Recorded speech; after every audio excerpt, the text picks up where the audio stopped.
Maganda araw mga Choy, ang anime na ating pag-uusapan ay may pamagat na Fairy Tail The 100 Years Quest.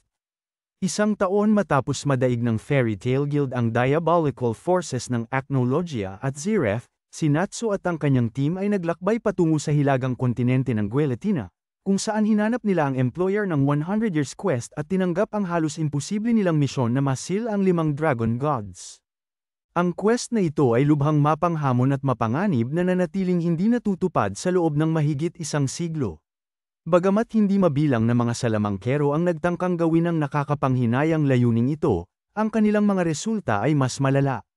Gayunpaman, sina Natsu Dragneel, Lucy Heartfilia, Gray Fullbuster, Urza Scarlet, at Wendy Marvel, kasama ang exid na si Happy at Charles ay tatangkaing gawin ang mission.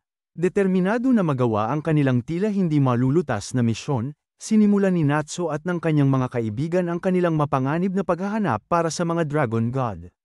Gayunpaman, ang grupo ay nakatagpo ng isang bagong Dark Guild na pinangalanang Diabolos, kasama ang pinakabagong recruit ng Fairy Tail na si Tuka na nagpakita ng kanyang tunay na kulay. Magagawa kaya ng grupo ni Natsu na tapusin ang quest at masil ang 5 Dragon Gods. Kung nagustuhan nyo ang ating kwento, please like, share and subscribe sa aking channel. Sa muling istorya mga Choy, paalam!